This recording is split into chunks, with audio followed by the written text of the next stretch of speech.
Pearls have been a symbol of elegance and class for centuries.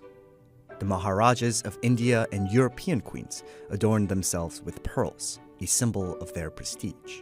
At 2018's Catholic Church-inspired Met Gala, celebrities walked the red carpet dripping in pearls. Uma Thurman's dress had over 3,000 white pearls sewn to it, while Rihanna's Pope-inspired outfit was encrusted in pearls. At the 2019 Grammys, Cardi B was basically dressed like an oyster.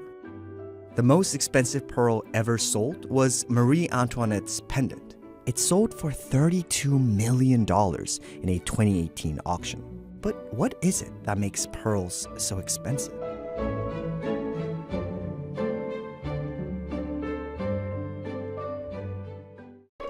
Marie Antoinette's pearl was part of a diamond-studded pendant, and it has important historical significance, which increased its value.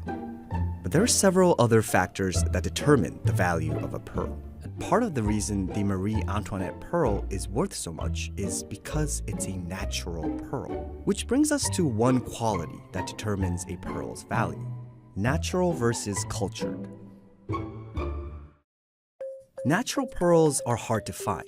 They're rare, and this makes them worth more money.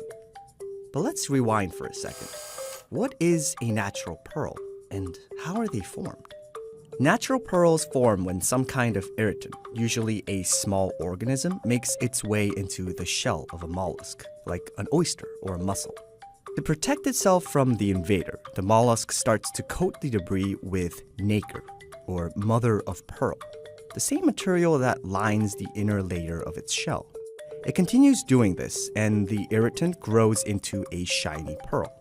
Cultured pearls are formed by the same process, but instead of the irritant entering the shell accidentally, it's put there intentionally by a human. Pearl farmers insert a piece of mollusk tissue, which is called donor tissue, into the shell of the oyster where they want the pearl to grow. This triggers the oyster's defense response, and it starts coating that piece of tissue with nacre.